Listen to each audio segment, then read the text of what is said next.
Dear listeners, دل کا رشتہ ناول لکھا ہے حسن کنول صاحبہ نے۔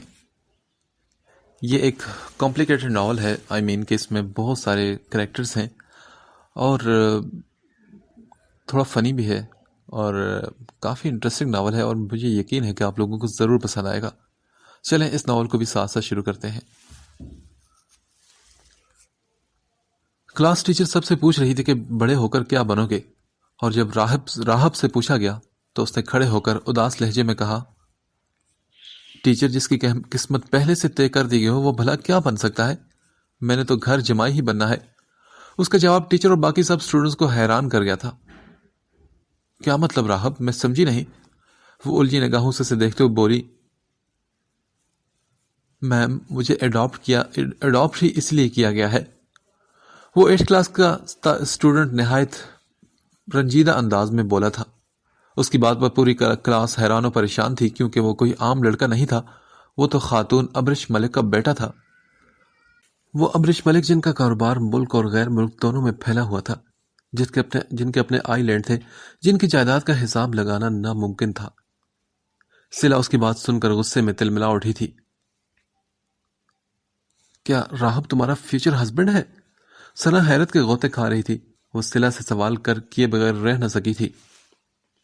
نو وے، یہ ایڈیٹ پاگل ہو گیا ہے۔ جب سے اسے پتا چلا ہے کہ موم نے اسے اڈاپٹ کیا ہے اور میں سلا ابرش ملک اس یتیم سے شادی کروں گی۔ ہو کیا گیا ہے تمہاری سوچ کو سنا؟ سلا حقارت بھری نگاہ راہ پر ڈالتے ہوئے مغرور انداز میں بولی تھی۔ 15 سال پہلے۔ ندیم، میں پریگننٹ ہوں اور یہ بچہ تمہارا ہے۔ ہانی کے یہ کہتے ندیم کے پسینے چھوٹے تھے۔ ہانی نے مانو اس کے سر پر کوئی بم پھوڑا تھا۔ وہ خود بھی بہت پریشان نظر آ رہی تھی۔ کیا کہا تم نے ابھی؟ وہ بے یقینی سی کیفیت میں آنکھیں پھاڑ کر دوبارہ سے پوچھنے لگا۔ اسے اپنے کانوں کی سماعت پر اعتبار نہیں رہا تھا۔ میں نے یہی کہا ہے کہ ندیم میں پریگننٹ ہوں۔ اس پر ہانی کی آواز بھرائی تھی۔ کیا بکواس کر رہی ہو تم جانتی بھی ہو کہ تم کیا کہہ رہی ہو؟ ندیم کے یہ بات سن کر اوسان خطا ہوئے تھے۔ وہ چہرے پر آنے والا پسینہ صاف کرتے ہوئے اپنے ارد گرد دیگر اسٹوڈنٹس کو دیکھنے لگا۔ وہ دونوں اس وقت یونیورسٹی کی کینٹین میں موجود تھے۔ اسے فوراً ہی خوف لاحق ہوا تھا کہ کسی نے ہانی کی بات سن تو نہیں لی، لیکن سب کو اپنی اپنی مصروفیات میں مگن دیکھ کر وہ دوبارہ ہانی کی طرف مڑا اور دبی آواز میں دانت پیستے وہ غصے سے کہنے لگا، ندیم، میں جانتی ہوں کہ میں کیا کہہ رہی ہوں۔ مجھے خود سمجھ نہیں آ رہا۔ جب سے پتہ چلا ہے تو میں تو پاگل سی ہو گئی ہوں۔ تم پلیز مجھ سے نکاح کرو، اور وہ بھی جلد سے جلد۔ وہ روحانسے لہجے میں آہستگی سے منت کرتے ہوئے بولی تھی۔ نو وے، میں کیسے مانوں کہ یہ میرا بچہ ہے؟ تم جیسی لڑکی نہ جانے کتنے کے ساتھ منہ کالا کرتی ہیں۔ خدا جانے کس کی گن تم میرے سر باندھ رہی ہو۔ میں تو صرف ایک بار ویلنٹائن ڈے پر بہکا تھا، اور وہ بھی تم نے خود مجھے اپنی طرف اٹریکٹ کیا تھا۔ ان 3 مہینوں میں تم نے نہ جانے کتنوں کے ساتھ اپنی راتیں رنگین کی ہیں۔ ندیم ایک پلے بوائے تھا۔ وہ ایک امیر خاندان سے تعلق رکھتا تھا۔ اس کے والد پاکستان کے جانے مانے ایکٹر تھے۔ وہ پوری یونیورسٹی میں اسی وجہ سے کافی فیمس تھا۔ ہانی جب سے یونیورسٹی میں داخل ہوئی تھی تب سے ندیم کی نگاہ اس پر تھی۔ 3 سال تک وہ ہانی کو اپنے محبت کے جال میں پھنسانے کی کوشش کرتا رہا۔ اس کی محبت کے جھوٹے دعوے ہانی کو اپنی طرف راغب کرنے میں کامیاب ہو گئے تھے۔ ویلنٹائن ڈے کی رات اس نے ایک پورا پلان کھیلا تھا اپنے دوستوں کے ساتھ مل کر۔ پارٹی کے بہانے وہ ہانی کو گیسٹ ہاؤس لے آیا تھا، جہاں زور و شور سے لڑکیاں گانوں کی بیٹ پر ناچتے ہوئے نظر آ رہے تھے۔ ان میں سے کچھ ڈرنک کرنے میں مصروف تھے، کچھ کھانے پینے اور کچھ باتوں میں مگن تھے۔ لڑکیوں کے لباس نہایت ہی نازیبا تھے، جنہیں دیکھ کر ہانیہ کو شرم آئی تھی۔ وہ بار بار ہاسٹل جانے کی ضد کر رہی تھی، مگر ندیم نے اسے زبردستی روک رکھا تھا۔ اس کے ناپاک ارادوں سے انجان صرف اس کا دل رکھنے کے لیے اس پارٹی کا حصہ بن رہی تھی۔ ندیم اس کے لیے جوس میں نشے کی دوا ملا کر لے آیا تھا۔ جوس پیتے ہی ہانیہ کو سب کچھ دھندلا نظر آنے لگا، اور اچانک اسے چکر آنا شروع ہو گئے تھے۔ وہ لڑکھڑانے لگی تو فوراً ہی ندیم نے سنبھال لیا اور اسے لے کر اپنے روم میں چلا آیا تھا۔ اگلی صبح جب ہانیہ کو ہوش آیا تو وہ بے لباس ہو کر بیڈ پر پڑی تھی۔ یہ دیکھ کر اس کے پاؤں کے نیچے سے زمین نکل گئی۔ وہ تیزی سے پاس رکھی چادر میں خود کو لپیٹ کر اپنے کپڑے ڈھونڈنے لگی۔ اوہ، تم اٹھ گئی کیا؟ ندیم نہا کر باہر نکلا۔ اس کے چہرے پر اس قدر اطمینانی چھائی ہوئی نظر آ رہی تھی جیسے کچھ ہوا ہی نہ ہو، جبکہ ہانی کی تو پوری دنیا ہی ایک رات میں اجڑ گئی تھی۔ یہ سب کیا ہے ندیم؟ میں یہاں کیسے آئی اور میرے کپڑے کہاں ہیں؟ ہر گزرتے لمحے کے ساتھ وہ پاگل ہوتی جا رہی تھی۔ اسے سمجھ آ گیا تھا کہ کل رات اس کی عزت کو پامال کر دیا گیا ہے۔ وہ تڑپ کر چیختے ہوئے پوچھنے لگی، ارے اتنا کیوں چیخ رہی ہو تم؟ وہ رہے تمہارے کپڑے، تم نہیں تو پھینکے تھے، الٹا مجھے بھی۔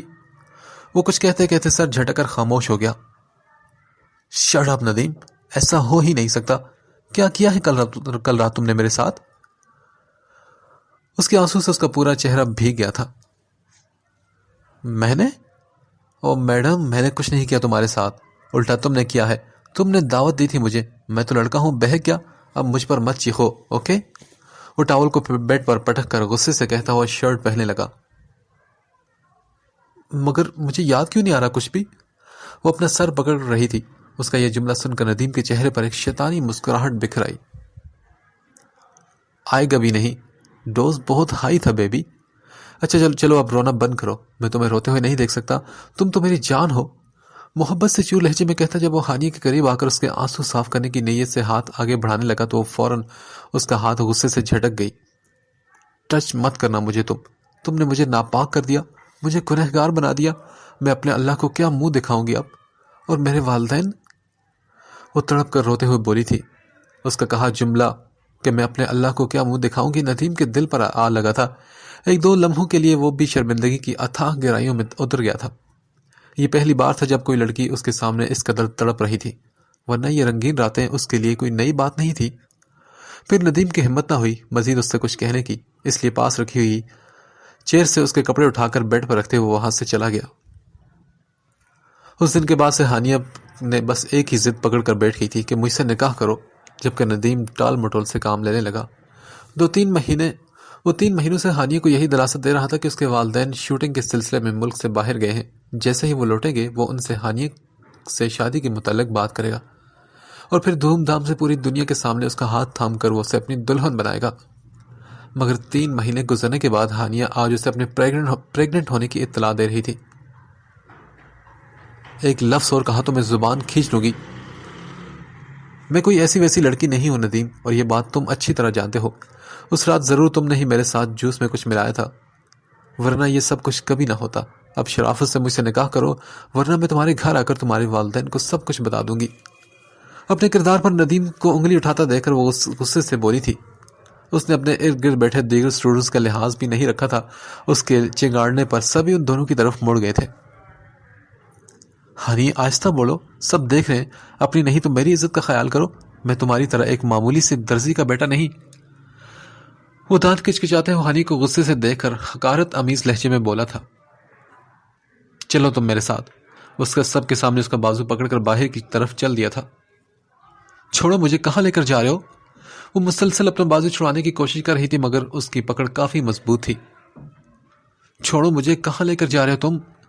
وہ مسلسل احتجاج کر رہی تھی مگر ندیم اس نازک لڑکی کے احتجاج کو کسی خاطر میں نہیں لا رہا تھا۔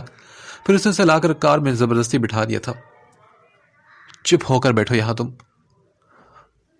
لیکن تم مجھے کہاں لے کر جا رہے ہو؟ میں کچھ پوچھ رہی ہوں، جواب دو مجھے، جواب دو ورنہ میں اس کار سے کود جاؤں گی۔ ہاں تو کود جاؤ، میں بھی یہی چاہتا ہوں کہ تم کود جاؤ۔ ندیم نے سر لہجے میں جواب دیا تو ہانیہ حیرت سے اسے دیکھنے لگی۔ اور یہ کار اب تب رکے گی جب تم میری خاموشی سے بات سنو گی، ورنہ تم کود جاؤ، بلکہ تم کیا، میں خود بھی کود جاتا ہوں۔ اچھا ہے نا کہ ہم دونوں کا قصہ ہی ختم ہو جائے۔ ندیم کے غصے سے کہتے ہی وہ خاموش ہوئی تھی۔ ندیم نے کار ایک سائڈ پر روک دی اور کہا، دیکھو میری جان، ہم دونوں غلطی کر چکے ہیں مگر اب مزید غلطیاں نہیں کر سکتے، اس لیے پلیز میری بات غور سے سنو اور سمجھو۔ مجھے تھوڑا وقت دو، میں تو ابھی تک اپنے ڈیڈ سے ہم دونوں کے رشتے کی بات نہیں کر سکا، اس بچے کی بات کہاں سے کر لوں؟ تم مجھے تھوڑا وقت تو دو۔ اس طرح غصے سے کچھ نہیں ہوگا سوائے معاملہ مزید خراب ہونے کے۔ ندیم نے اسے سمجھانے والے انداز میں کہا۔ آنکھوں میں جھوٹے آنسو بھی بھر لیے تھے اس نے، اور وہ معصوم لڑکی ایک بار پھر اس مکار کے جھانسے میں آ گئی تھی۔ تو اب میں کیا کروں، بتاؤ مجھے۔ ہاں، وہ سر پکڑ کر بلک کر روتے ہوئے بولی تھی۔ دیکھو تم کچھ بھی مت کرو، بس چپ رہو۔ میں ایک کام کرتا ہوں کہ میں لندن چلا جاتا ہوں، جہاں ڈیڈ کی اس وقت شوٹنگ چل رہی ہے۔ وہاں جا کر انہیں تمہارے اور اپنے رشتے کے بارے میں بتاؤں گا۔ وہ مجھ سے بہت پیار کرتے ہیں، مجھے یقین ہے کہ وہ تمہیں میری خاطر قبول کرنے کے لیے راضی ہو جائیں گے۔ پھر میں ڈیڈ کے ساتھ آ کر تمہارے گھر والوں سے رشتہ مانگ لوں گا، پھر سب ٹھیک ہو جائے گا۔ ہم شادی کے مضبوط بندر میں بن جائیں گے، پھر میں اپنی اولاد کو اپنا نام بھی دے سکوں گا اور ہم ایک ہنسی خوشی اپنی زندگی آگے گزاریں گے۔ بس پلیز تھوڑا سا مجھ پر اعتبار کر لو۔ ندیم نے اسے اعتبار دلایا تھا کہ سب ٹھیک ہو جائے گا۔ ہانی کے لیے اس پر اعتبار کرنا آسان نہیں تھا، خاص طور پر تب جب وہ ایک بار پہلے بھی اس مکار انسان پر اعتبار کر کے دھوکہ کھا چکی تھی۔ مگر اس کے علاوہ اور کوئی حل بھی تو نظر نہیں آ رہا تھا اس کو۔ وہ ایک اندھیری راہ پر چل نکلی تھی جس پر روشنی کے آثار دور دور تک نظر نہیں آ رہے تھے۔ تم مجھے دھوکہ تو نہیں دو گے نا ندیم؟ وہ پر امید نظروں سے اسے دیکھتے ہوئے پوچھنے لگی۔ اس کی آنکھوں کے لرزتے ہوئے آنسو اور پر امید نظریں ایک لمحے کے لیے ندیم کے دل پر وار کر گئی تھی۔ وہ نظریں چراتے ہوئے ہاں میں سر ہلانے لگا اور کہا، دیکھو میں کل ہی چلا جاتا ہوں، تم فکر مت کرو، بس صبر کرو۔ یہ ہو سکتا ہے کہ مجھے ڈیڈ کو منانے میں تھوڑا وقت لگ جائے، مگر تم صبر سے کام لینا، اوکے میری جان؟ وہ اپنا ہاتھ اس کے چہرے کی جانب بڑھاتے ہوئے محبت سے چور لہجے میں بولا تھا۔ تھوڑے وقت سے مراد مطلب کتنا وقت لگے گا؟ ہانی نے تیزی سے اس کا ہاتھ اپنے چہرے کو چھونے سے قبل ہی روک دیا تھا۔ یہی کچھ 3-4 مہینے۔ 3-4 مہینے؟ ہانی نے اسے پوچھا تو وہ بولا، ہاں بالکل۔ یار دیکھو، ڈیڈ کو منانا کوئی آسان کام تو نہیں، ایک تو تمہارا بیک گراؤنڈ اور اوپر سے یہ بچہ۔ ٹھیک ہے ندیم، مگر یاد رکھنا کہ میں نے اعتبار کیا ہے تم پر، یہ تمہارا بچہ ہے اور اسے گالی بننے سے صرف تم بچا سکتے ہو۔ وہ جتاتے ہوئے کہنے لگی تو ندیم بولا، ہاں بابا میں جانتا ہوں۔ وہ جھنجھلا کر کہنے لگا اور پھر دوبارہ کار سٹارٹ کر لی۔ ایک ماہ تک ہانیہ سب سے اپنی پریگننسی چھپاتی رہی، مگر اس کا بڑھتا ہوا وزن اور اس کی وامٹنگ نے اس کا یہ راز اس کی روم میٹس کے سامنے کھول دیا تھا۔ طبیعت کے خرابی کے سبب وہ یونیورسٹی سے بھی چھٹیاں کر رہی تھی۔ کیا تم پریگننٹ ہو؟ منیبا نے ڈرتے ڈرتے اسے سوال کیا۔ کیا بکواس کری ہو تم؟ یہ کیسے پریگننٹ ہو سکتی ہے؟ اس کی تو ابھی تک شادی بھی نہیں ہوئی۔ توبہ فوراً ہی منیبا کو ٹوکتے ہوئے ڈانٹنے والے انداز میں بولی تھی۔ لیکن توبہ مجھے لگ رہا ہے کہ یہ پریگننٹ ہے یار، جس طرح اس کی حالت ہے نا، مجھے تو شک ہونے لگا ہے۔ منیبا کی بات سن کر ہانیہ کے ہاتھ پاؤں پھول گئے تھے۔ ایک ماہ گزر چکا تھا مگر ندیم نے پلٹ کر کوئی خبر تک نہ لی تھی۔ ایسا کچھ نہیں ہے یار، ہم اسے 3 سالوں سے جانتے ہیں، سوائے ندیم کے یہ کسی کو گھاس بھی نہیں ڈالتی، اور ندیم تو 1 مہینے سے غائب ہے، پھر یہ پریگننٹ کیسے ہو جائے گی؟ ماہم بیچ کنورسیشن میں کود کر ہنستے ہوئے مزاحیہ انداز میں بولی تھی۔ اس کی بات سن کر توبہ بھی ہنسنے لگی، جبکہ منیبا کی نگاہ تو پتھر کی بنی ہانیہ پر ٹکی تھی، جو اتنی بڑی بات پر بھی منہ میں دہی جمائے بیٹھی تھی۔ اس کی خاموشی منیبا کے شک کو یقین میں بدل رہی تھی۔ تم کل ڈاکٹر کے پاس گئی تھی نا؟ کیا کہا ڈاکٹر نے؟ کیوں آ رہی ہے تمہیں یہ وامٹنگ؟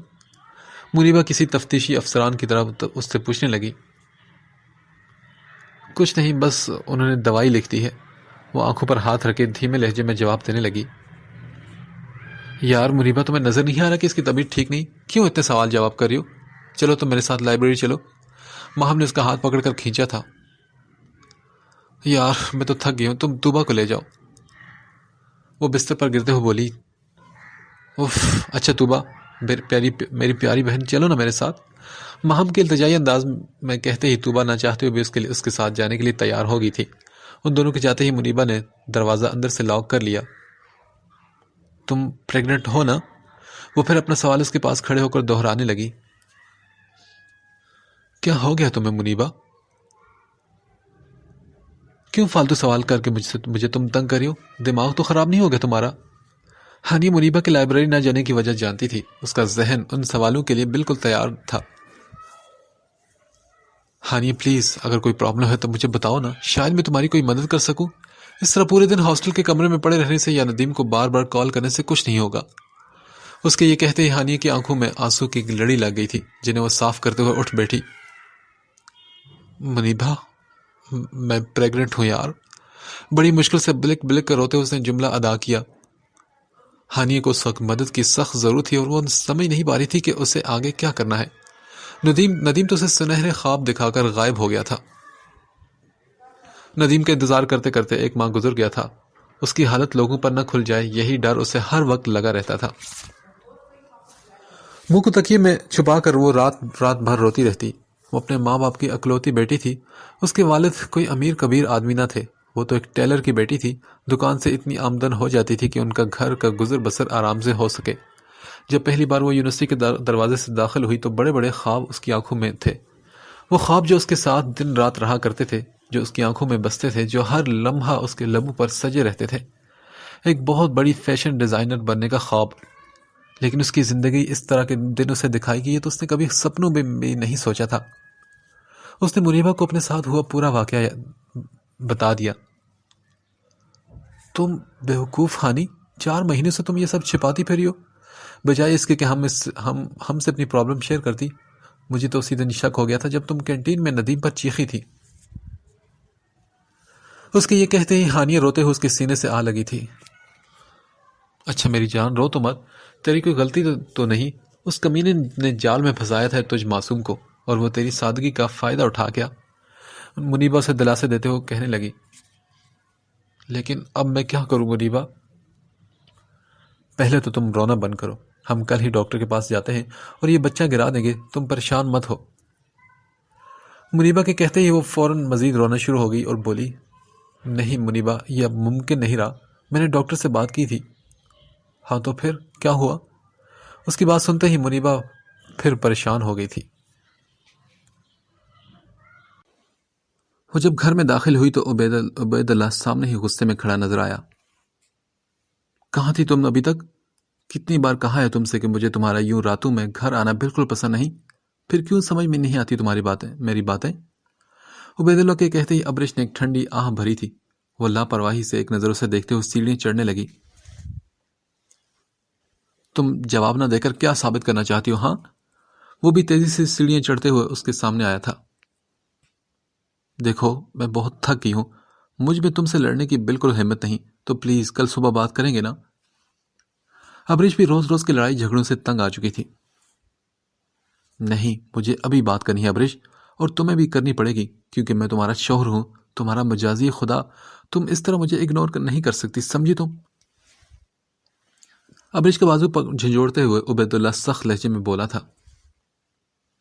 اف، کیا مسئلہ ہے تمہارا؟ ہاں؟ وہ اپنا بازو چھڑواتے ہوئے جھنجھلا کر اسے پوچھنے لگی تو وہ بولا، تم ہو میرا مسئلہ، تم سے کتنی بار کہہ چکا ہوں کہ آفس جانا چھوڑ دو، مگر تمہیں تو میری بات سمجھ نہیں آتی۔ سب لوگ مجھے تانے دیتے ہیں اور کہتے ہیں کہ میں اپنی بیوی کی کمائی کھا رہا ہوں، ایک تو تمہارا باپ اور اوپر سے تم۔ میں کتنا بھی کما لوں، کتنی بھی محنت کر لوں، لوگ یہی سمجھتے ہیں کہ میں تمہارے باپ کے ٹکڑوں پر پل رہا ہوں، اور یہ مجھ سے برداشت نہیں ہوتا ابریش۔ تو پھر کیا چاہتے ہو تم؟ ہاں، کیا اپنی فیکٹری چھوڑ دوں، سب کچھ چھوڑ چھاڑ کر گھر بیٹھ جاؤں، اپنے اتنے سال کی محنت صرف تمہارے کچھ شرابی دوستوں کے تانوں کی وجہ سے چھوڑ دوں؟ اگر ایسا ہے تو سوری، میں ایسا نہیں کر سکتی۔ شادی کے وقت پر تم نے بابا سے خود کہا تھا کہ تم مجھے کام سے نہیں روکو گے، پھر اب یہ ہر روز یہ ڈرامہ کیوں؟ ابریش نے بڑی محنت سے اپنی قابلیت پر اپنی ایک پرفیوم کی کمپنی کھولی تھی، کیونکہ اسے بچپن سے ہی پرفیوم میکنگ کا شوق تھا اور وہ دیوانی تھی خوشبوؤں کے پیچھے۔ ڈرامہ نہ تو تم نے بنا دی ہے میری عزت کا ابریش، ہر روز رات کو ایک نئے لڑکے کے ساتھ کار میں بیٹھ کر تم آتی رہتی ہو، کیا تمہیں شرم نہیں آتی؟ عبید اللہ کے الفاظ تھے یا کوئی تیر؟ پورے وجود میں اس کے الفاظوں کی چبھن محسوس ہوئی تھی ابریش کو۔ ایکسکیوز می، میں لڑکوں کے ساتھ نہیں بلکہ اپنے فیکٹری میں کام کرنے والے ورکرز کے ساتھ ہوتی ہوں۔ پہلے تو تم اپنی چھوٹی سی اور کنزرویٹر سوچ کا علاج کرواؤ، مجھے نہیں علم تھا کہ تم اتنی دقیانوسی سوچ کے مالک نکلو گے۔ ابریش اپنے پاکیزہ کردار پر لگے ہوئے تانے سن کر غصے سے پاگل ہو گئی تھی۔ جب میں نے تم سے کہا تھا ابریش کہ اپنی کمپنی اور فیکٹری میرے نام کر دو، میں سب سنبھال لوں گا، تو تم نے اس لیے منع کیا ہوگا نا کیونکہ تمہیں تو باہر کے چٹپٹے مزے لگ گئے ہیں، ہے نا؟ ایسا ہی ہے نا؟ اور اب جب میں سچ بیان کروں تو تمہارے تن بدن میں آگ لگ گئی ہے۔ عبید اللہ جو ایک نہایت لالچی آدمی تھا، اس نے ابریش سے شادی صرف ملک صاحب کی جائیداد کی خاطر ہی کی تھی۔ شادی کے کچھ دن بعد ہی اس نے ابریش پر دباؤ ڈالنا شروع کر دیا کہ وہ ساری جائیداد اس کے نام کر لے اور خود سکون سے گھر بیٹھ جائے، جبکہ ابریش اس کی بات نہ مانی اور پھر ان کی لڑائی جھگڑے شروع ہو گئے تھے۔ میں اپنی جائیداد تمہارے نام نہیں کرنے والی، چاہے تم کچھ بھی کر لو، اور پلیز اتنا مت گراؤ خود کو میری نظروں میں کہ پھر کبھی اٹھ نہ سکو۔ ابریش نے ایک لفظ چبا کر اس کی آنکھوں میں آنکھیں ڈال کر بے خوف ہو کر کہا تھا، کیا کہا تم نے؟ تم اپنی جائیداد میرے نام نہیں کرو گی؟ ابریش کی بات سنتے ہی اس کے تن بدن میں آگ لگی تھی۔ 3 سال گزر چکے تھے شادی کو، اور اس دوران عبید اللہ نے ہر ممکن کوشش کی تھی ابریش کو اپنی محبت کے جھوٹے جال میں پھنسا کر اس کی جائیداد اپنے نام کرنے کی، مگر ابریش بھی کوئی عام سی چڑیا تو نہیں تھی جسے وہ آرام سے اپنے پنجرے میں قید کر سکے۔ عبید اللہ کی ہر کوشش ناکام ہو چکی تھی، جس کے سبب آئے دن وہ آپے سے باہر ہو جاتا تھا۔ ہاں، میں نہیں کروں گی، کیونکہ یہ میری جائیداد ہے ابریش ملک کی، اور میں اسے کبھی بھی تم جیسے لالچی مرد کے حوالے نہیں کروں گی۔ اور بس ابریش کا اتنا کہنا تھا کہ عبید اللہ نے ایک زوردار تھپڑ اس کے گال پر دے مارا۔ اس تھپڑ کی گونج پورے گھر میں گونجی تھی۔ عبید کے تمانچے کی شدت نہ برداشت کرتے ہوئے زمین پر گر پڑی اور اس کا منہ پاس رکھے گلدستے سے ٹکرا گیا تھا، جس کی وجہ سے ناک اور منہ سے خون نکلنے لگا۔ اس ظالم کا ہاتھ تھا یا کوئی پتھر؟ وہ تو پوری جان سے کانپ گئی تھی۔ اوہ سوری ابریش، سوری، مجھے غصہ آ گیا تھا یار۔ ابریش کے منہ اور ناک سے خون نکلتا دیکھ کر وہ فوراً گھبرا گیا تھا۔ وہ اسے اٹھانے کے لیے تیزی سے آگے بڑھا۔ تم نے مجھ پر ہاتھ اٹھایا؟ ابریش بے یقینی سے اپنے گال پر ہاتھ رکھے اسے دیکھ رہی تھی۔ یہ زندگی میں پہلی بار تھا کہ کسی نے اس شہزادی پر ہاتھ اٹھایا تھا۔ ابریش سوری یار، پتہ نہیں کیا ہو جاتا ہے مجھے، غصے پر قابو نہیں رکھ پاتا میں۔ وہ ابریش کو اٹھانے کی نیت سے آگے بڑھتے ہوئے کہنے لگا، ہاتھ مت لگانا مجھ سے آج تک میرے ڈیڈ نے بلند آواز سے بات نہیں کی، اور تم نے مجھ پر ہاتھ اٹھایا؟ تم نے؟ وہ بولتے بولتے بے ہوش ہو گئی تھی۔ اس تھپڑ کا اثر اس کے ذہن نے قبول نہیں کیا تھا۔ اس کی جب آنکھ کھلی تو وہ ہاسپٹل میں موجود تھی۔ ڈاکٹر نے بتایا کہ ناک پر چوٹ لگنے کی وجہ سے اس کی سونگنے کی طاقت ضائع ہو چکی ہے، اور پھر ساتھ ساتھ اسے ایک خوشخبری بھی دی کہ وہ امید سے ہے۔ پہلا جملہ سنتے ہی وہ تڑپ اٹھی تھی۔ اسے دنیا کی سب سے بڑے برانڈڈ پرفیوم کی کمپنی کی آنر بننا تھا، اور یہی اس کا ہر لمحے کا خواب تھا، جسے پورا کرنے کے لیے وہ دن رات محنت کرتی تھی۔ لیکن عبید نے ظلم و ستم کی انتہا کی تھی اس مظلوم جان پر، اس کی سونگنے کی طاقت ہی چھین لی تھی، اور اب وہ اس قدر تڑپ رہی تھی کہ ملک صاحب اور فاطمہ بیگم کا کلیجہ منہ کو آ رہا تھا۔ ابریش نے عبید اللہ سے خلا کا مطالبہ کر دیا، اور ساتھ ساتھ ملک صاحب نے اسے جیل میں بھی ڈلوا دیا تھا۔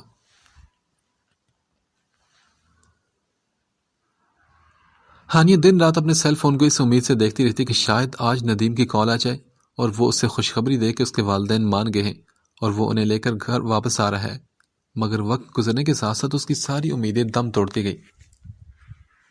5واں مہینہ سٹارٹ ہوتے ہی ہانیہ کی طبیعت مزید خراب ہونے لگی۔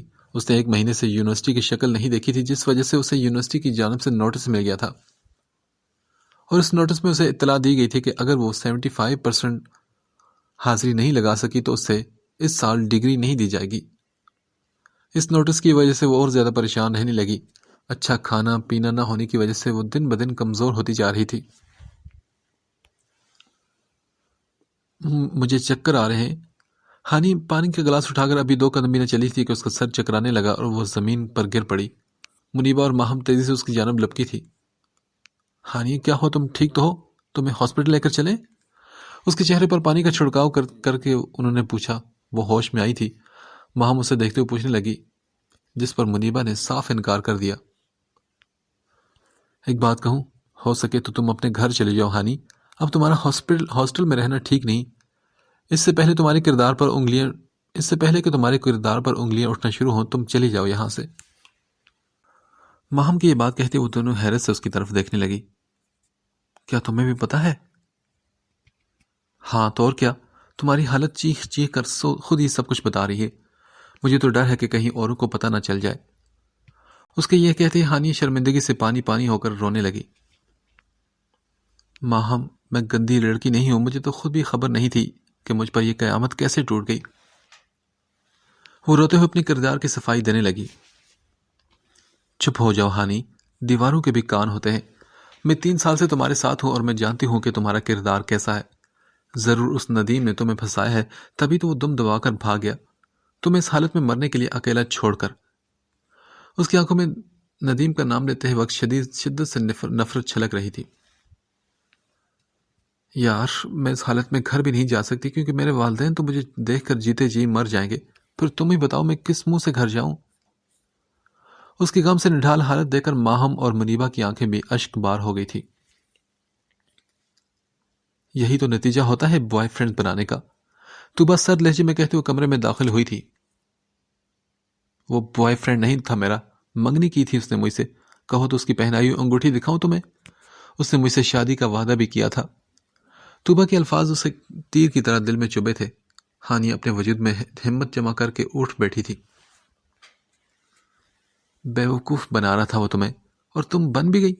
شادی کا وعدہ کیا تھا، شادی تو نہیں کی تھی نا جو بغیرتوں کی طرح بن بیاہی ماں بن گئی ہو تم. توبہ کے سخت الفاظ اس بیچاری مظلوم کا دل چھلنی کر گئے تھے. ہاں تم ٹھیک کہہ رہی ہو توبہ، سب میری غلطی ہے. مجھے اس کمینے پر اعتبار کر کے پارٹی میں جانا ہی نہیں چاہیے تھا. نہ میں جاتی اور نہ ہی یہ سب کچھ ہوتا. ہانیہ خود ہر لمحہ اپنے وجود کو کوستی اور خود کو ملامتی کرتی رہتی.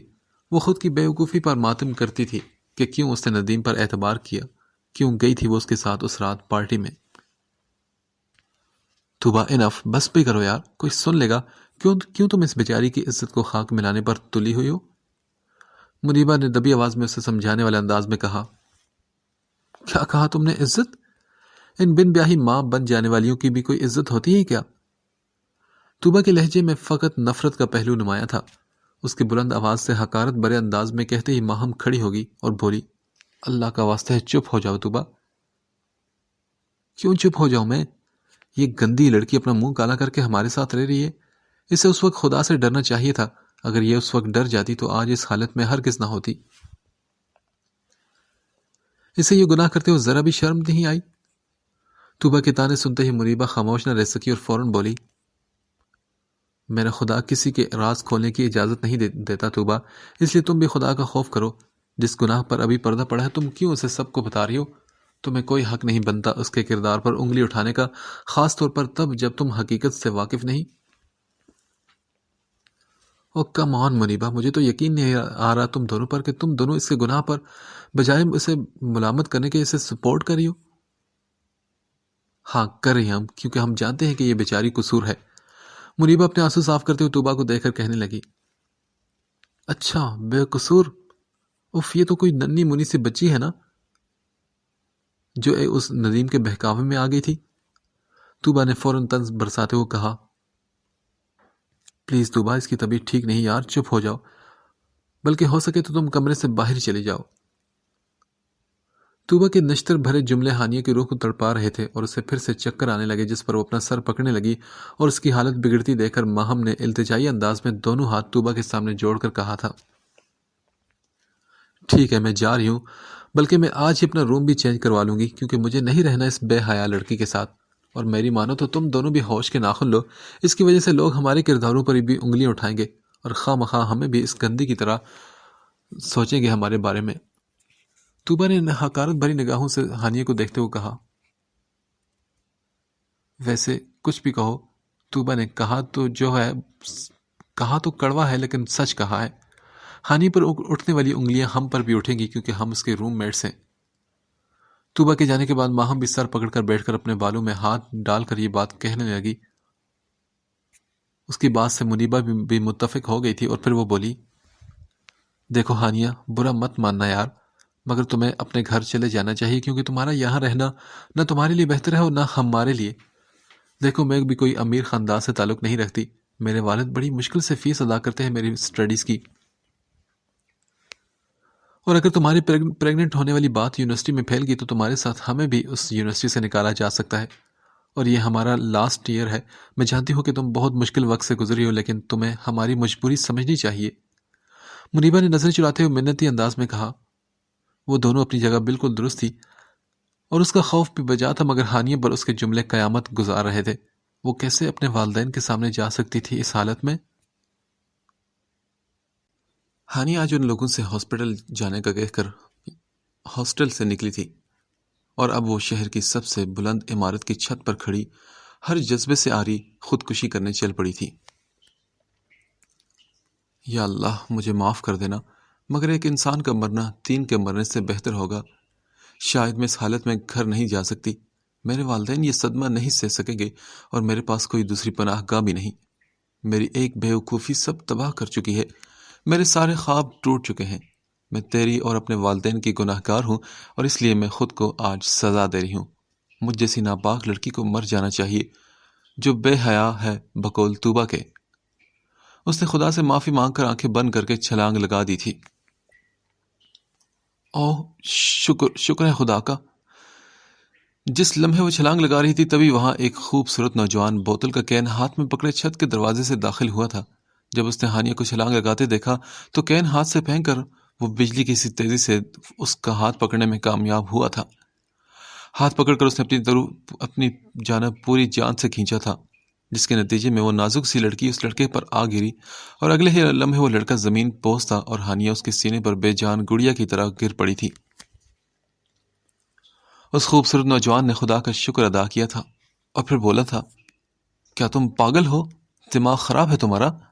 عقل سے پیدل لڑکی، یہ کوئی سوئمنگ پول نظر آتا ہے تمہیں جو اتنے مزے سے تم چھلانگ لگا رہی ہو؟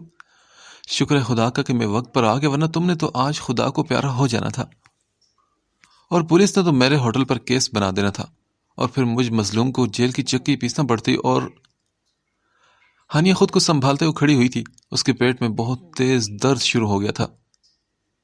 وہ نوجوان ابھی بھی اسے ڈانٹ رہا تھا جبکہ ہانیہ درد سے چیخ اٹھی تھی۔ او نو، اب کیا ہو تمہیں؟ وہ گھبرا کر اسے پوچھنے لگا تو وہ بولی، درد ہو رہا ہے بہت تیز۔ وہ تڑپ کر اپنا پیٹ پکڑ کر بولی تھی، کیا درد؟ پیٹ میں درد ہو رہا ہے؟ اب میں کیا کروں؟ اس لڑکے کے تو پریشانی میں ہاتھ پاؤں پھول گئے تھے۔ تم نے مجھے کیوں بچایا؟ ہاں بیوقوف، میں نہیں تم ہو۔ ہانیہ درد میں تڑپتے ہوئے اس نوجوان کو دیکھ کر غصے سے بولی تھی، ارے عجیب پاگل ہو تم لڑکی، ایک تو میں نے تمہاری جان بچائی، میرا شکریہ ادا کرنے کے بجائے تم مجھ سے لڑ رہی ہو۔ دیکھو یار، آج کل تو نیکی کا کوئی زمانہ ہی نہیں رہا آکاشا، پر نہیں تجھے تو کرنی ہے نا۔ وہ خود کو ہی ڈانٹتا شروع ہوا تو ہانیہ الجھ کر اسے دیکھنے لگی، مگر ایک بار پھر درد کی شدت سے وہ چیخ اٹھی تھی اور دوسرے ہی لمحے وہ زمین پر گر پڑی تھی۔ اوہ ہیلو، اسے کیا ہو گیا؟ آکاشا اسے بغیر ہاتھ لگائے اس کے پاس بیٹھ کر اسے آوازیں دینے لگا۔ اسے ہوش میں نہ آتا دیکھ کر مجبوراً اسے اپنی باہوں کے حصار میں لے کر وہ تیزی سے لفٹ کی جانب بڑھا تھا۔ مسٹر آکاشا، آپ کو شرم آنی چاہیے کہ آپ کی وائف اس قدر کمزور ہو رہی ہے۔ ایسا لگ رہا ہے کہ آپ انہیں کچھ کھانے پینے کو نہیں دیتے۔ ڈاکٹر ہانیہ کا چیک اپ کرنے کے بعد آکاشا کو سر سے پاؤں تک غور سے دیکھتی اس سے بولی تھی۔ وہ دیکھنے ہی سے ہی کوئی امیر گھر کا لڑکا معلوم ہو رہا تھا اور یہی وجہ تھی کہ وہ اس پر غصہ کیے بغیر رہ نہ سکی۔ میری وائف؟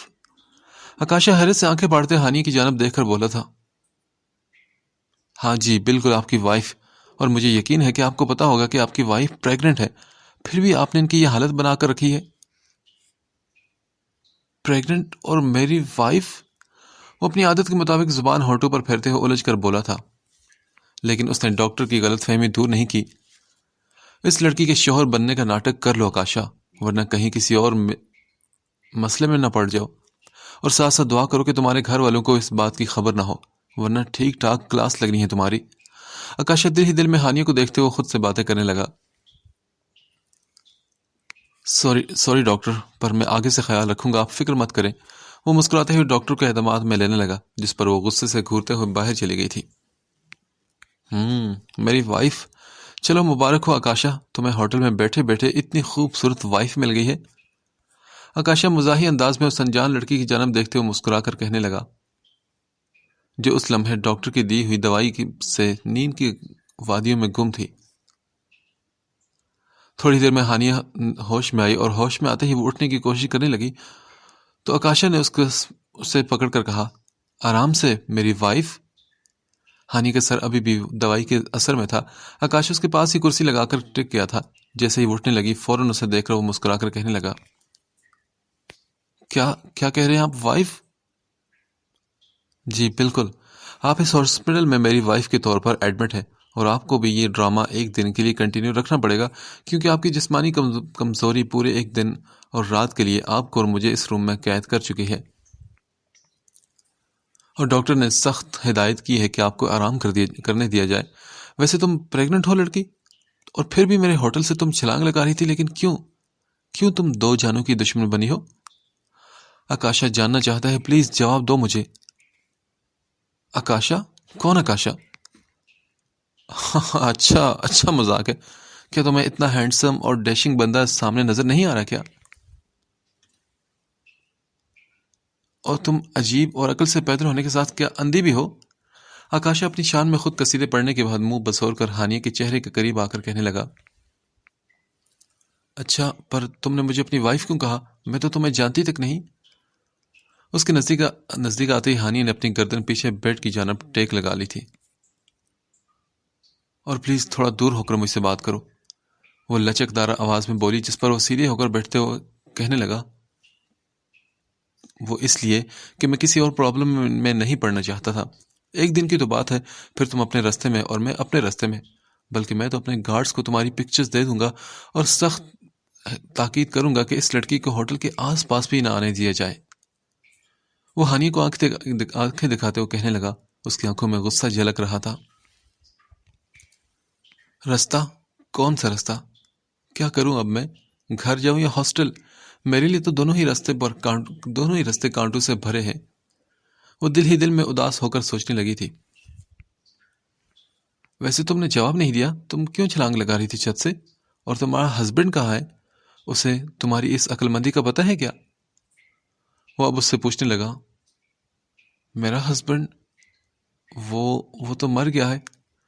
ندیم کا واپس نہ آنا ہانیہ کی نظر میں اس کی موت ہی تو تھا، کیونکہ اس کی ساری امیدیں دم دوڑ چکی تھی، اور یہی وجہ تھی کہ آج وہ اپنے وجود کو ختم کرنے چل پڑی تھی۔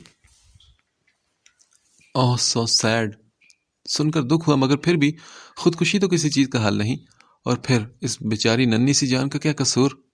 میں نہیں جانتا کہ تمہاری زندگی میں کیا مسائل ہیں، مگر یہ بات یاد رکھو لڑکی، کہ قیامت کے دن تمہیں اس ننھی سی جان کا بھی جواب دہ ہونا ہے۔ تمہیں کوئی حق نہیں پہنچتا اس کی جان لینے کا۔ وہ اسے سمجھانے لگا تو اس کا کہا جملہ ہانیہ کی روح کو تڑپا گیا تھا۔ وہ بلک بلک کر رونا شروع ہو گئی تھی۔ مجھے خدا کے آگے جواب دہ ہونا ہے ایک دن، بس یہی خوف تو میری جان کو کھائے جاتا ہے۔ اوف یار، اچھا رونا تو بند کرو پلیز۔ تم چاہو تو اپنی پرابلم مجھ سے شیئر کر سکتی ہو، اگر میں مدد کر سکا تو ضرور کروں گا۔ آکاشا طرز بھری نگاہ اس پر ڈالتے ہوئے بولا تھا،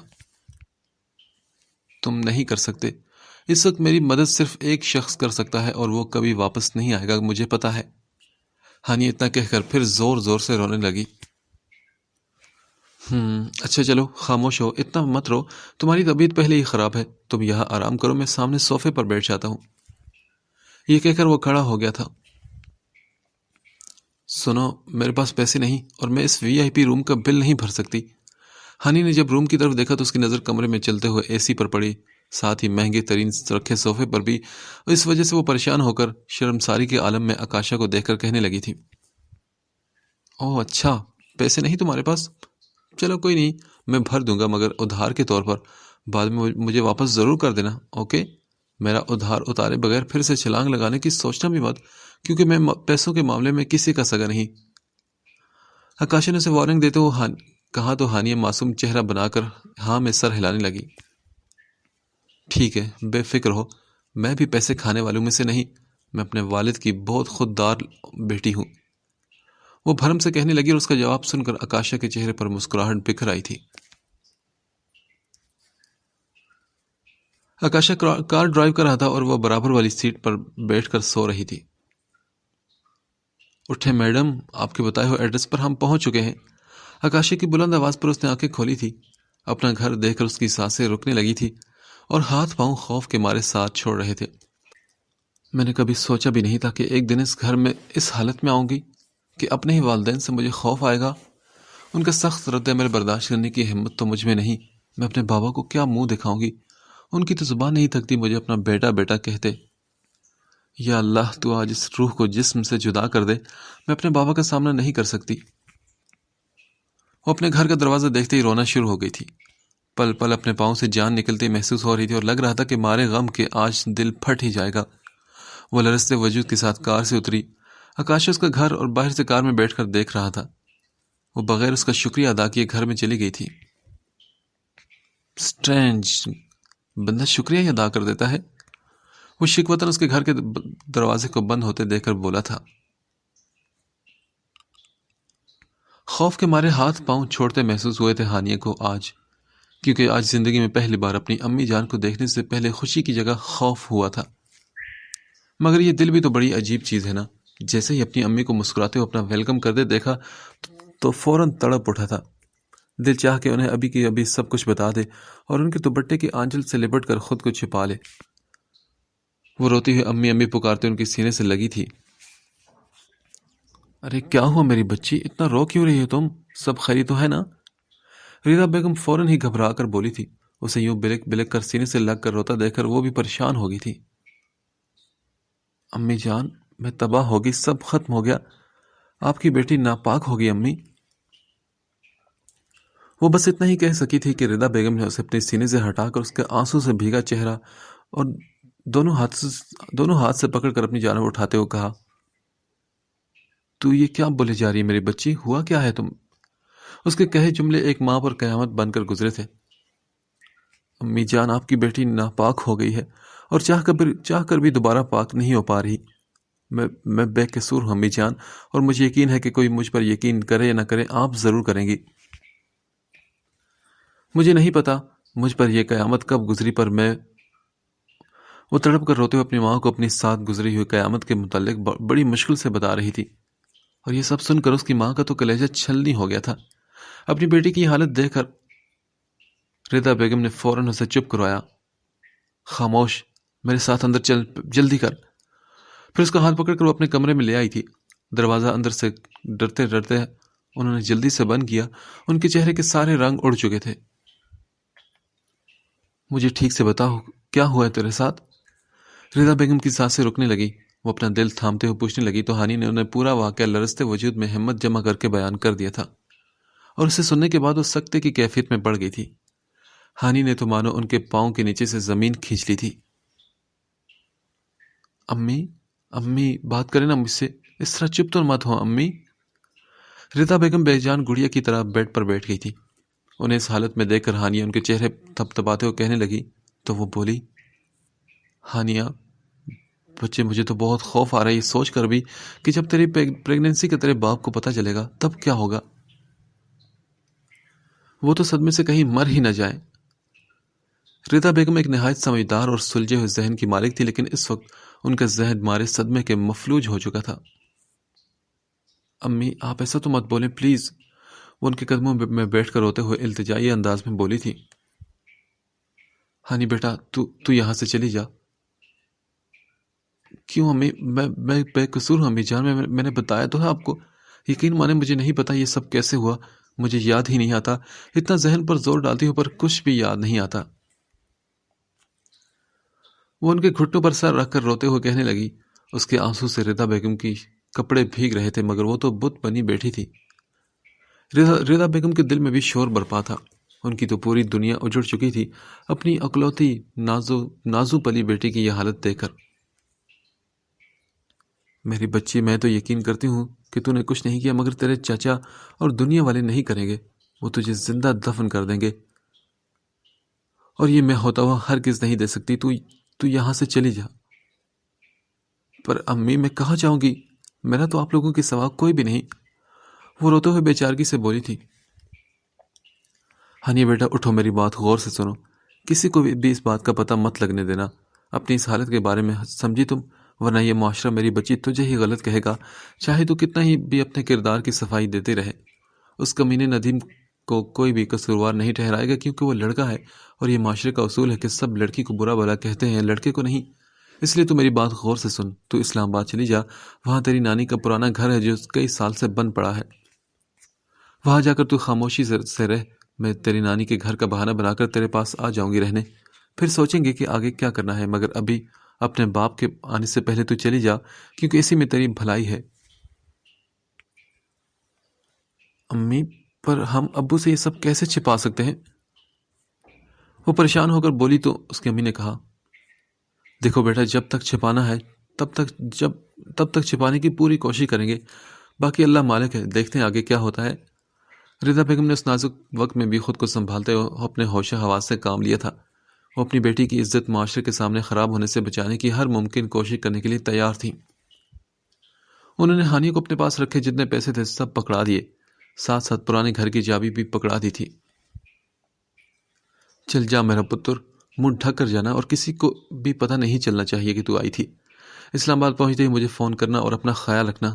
تیری ماں مجبور ہے اس وقت، بس اسی طرح تیرا ساتھ دے سکتی ہے۔ ان کے لرزتے آنسو ہانیہ کی روح کو تڑپا رہے تھے۔ وہ اپنی ماں کے گلے لگ کر الوداع لیتی وہاں سے نکل پڑی تھی۔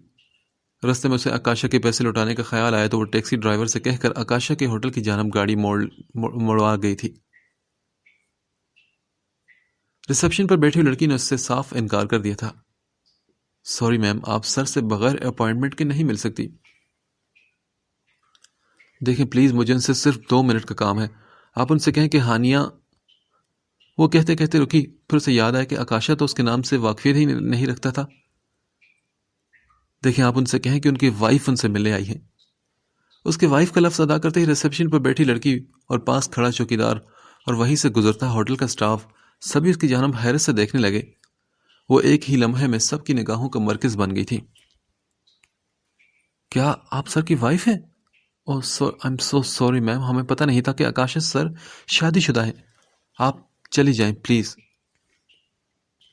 ہانی اس قدر خوبصورت ہے کہ سادے سے قمیض شلوار اور بلیک رنگ کی بڑی سی چادر میں بھی وہ کسی حور سے کم نہیں لگ رہی تھی، اس لیے اس کی بات پر شک کرنے کا تو سوال ہی نہیں اٹھتا تھا۔ ریسپشن پر بیٹھی لڑکی نے مسکراتے اسے اندر جانے کی اجازت دی تو وہ ایک گہری سانس لیتی ہوئے آکاشا کے آفس میں چلی آئی تھی۔ اوہ نو یار، مجھے نہیں پتا تھا کہ سر شادی شدہ ہے، ایک سٹاف ممبر دوسرے کے کان میں آہستگی سے بولی تھی۔ ہاں یار، مجھے بھی کہاں پتا تھا۔ ہائے یار، اتنا ہینڈسم لڑکا شادی شدہ نکل آیا، میرے تو سارے ارمان مر گئے یار۔ دوسری سٹاف ممبر ایک ٹھنڈی آہ بھر کر منہ لٹکائے ہوئے کہنے لگی۔ پھر پورے ہوٹل میں یہ بات جنگل میں آگ کی طرح پھیل گئی تھی۔ یہ لیں آپ کے پیسے، ہانی نے ہاسپٹل کے بل کی رقم اس کی ٹیبل پر رکھتے ہوئے کہا۔ اوہ واو، تم اتنی جلدی یہ پیسے لے آئی وائف جی۔ آکاشا کو اتنی جلدی اس کے پیسے واپس کرنے کی امید نہ تھی، مگر اسے دوبارہ دیکھ کر چہرے پر پیاری سی مسکان بکھر آئی تھی۔ دیکھو وائف مت بولو مجھے، میرا نام ہانیہ ہے، ہانی نے سنجیدگی سے ٹوکتے اسے جواب دیا۔ اچھا ہانیہ، اور تمہارے ہسبینڈ کا نام کیا ہے؟ کیوں بتاؤں میں، تمہیں جان کر کیا کرنا ہے؟ یہ رہے تمہارے پیسے، اب اللہ حافظ۔ وہ غصے میں اسے سپاٹ سے جواب دے کر واپس چل دی تھی۔ پہلے خودکشی کی کوشش کی اور پھر پریگننٹ ہونے کا انکشاف، اور اب ہسبینڈ کا نام نہ بتانا۔ انٹرسٹنگ پرسنالٹی ہے آکاشا، بس کرو، وہ ایک بچے کی ماں بننے والی ہے یار۔ وہ خود کو ہی یاد دلا رہا تھا کہ ہانیہ ایک پریگننٹ عورت ہے، اس لیے روک لے اپنے دل کو، اس میں انٹرسٹ لینے سے روک لے۔ ہاں تو کیا ہوا، شوہر تو مر چکا ہے نا؟ آخری جملہ ادا کرتے ہوئے اس کے چہرے پر شوخی چھلک گئی تھی۔ ہانی کے کمرے سے نکلتے ہی آکاشا کا سیل فون بجا تھا۔ کمینے کتے سالے، تو نے شادی کر لی اور مجھے بتایا بھی نہیں؟ اور ہان کے یہ کہتی آکاشا کے کان کھڑے ہوئے تھے۔ کیا کہہ رہے یار، تجھے کس نے کہا؟ آکاشا نے حیرت سے پوچھا۔ کس نے بتایا؟ یہ سب چھوڑ، کمینے تم نے اپنے بیسٹ فرینڈ سے بھی چھپا کر رکھا، مجھے تم سے یہ امید بالکل نہیں تھی۔ اور ہان کا تو دماغ گھوما ہوا تھا، وہ شکوہ کرتے ہوئے کہنے لگا۔ ہائے اور ہان، میں نے شادی جیسی مقدس سنت ادا کر دی اور مجھے ہی خبر نہیں، آکاشا الجھ کر بولا تھا۔ آکاشا زیادہ ناٹک مت کر، میں نے تیرے امی ابو کو بھی فون کر کے بتا دیا ہے۔ حد ہو گئی یار، تو نے شادی کر لی اور بتانا بھی ضروری نہیں سمجھا کسی کو۔ اور ہان نے کہتے ساتھ ہی اپنی زبان عادت کے مطابق ہونٹوں پر پھیری تھی۔ ابے سالے، یہ کیا کر دیا تو نے؟ میرے پیرنٹس کو بتا دیا؟ اب تو لگ گئی میری۔ ابے بتانے سے پہلے پوچھ تو لیتا ہے آکاشا سے۔ آکاشا اس کی بات سن کر اپنا سر پکڑ کر بولا تھا، اس کا بس نہیں چل رہا تھا کہ اپنا سر دیوار پر دے مارے۔ ہاں تو نے بھی اچھا نہیں کیا نا، میں تجھے کبھی معاف نہیں کروں گا، تو نے دوست ہو کر بریانی بچا لی اپنی۔ اور ہان شکوتاً منہ بسور کر کہنے لگا۔ ابے کون سی بریانی؟ آکاشا کی کوئی شادی وادی نہیں ہوئی، اس نے خاصا زور دیتے اس بات پر کہا تھا۔ اچھا ٹھیک، تیری شادی نہیں ہوئی تو ہوٹل میں تیری وائف کیسے آ گئی؟ او میری وائف؟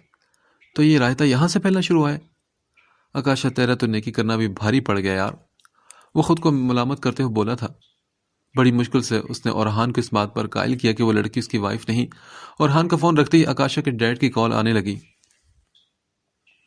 یہ کیا کر دیا آکاشا تو نے؟ انہوں نے تو اب سچی میں تیری شادی کرا دینی ہے۔ ہانیہ میڈم یہ کیا کر دیا تم نے؟ وہ بالوں میں انگلیاں ڈالتے ہوئے پریشان ہو کر خود سے بات کر رہا تھا۔ ہانیہ بیچارے آکاشا کی پوری زندگی کو اپنے ارد گرد گھما کر، گویا کہ ہلا کر، آکاشا کی زبانی میں کہوں تو رائتا پھیلا کر غائب ہو گئی تھی۔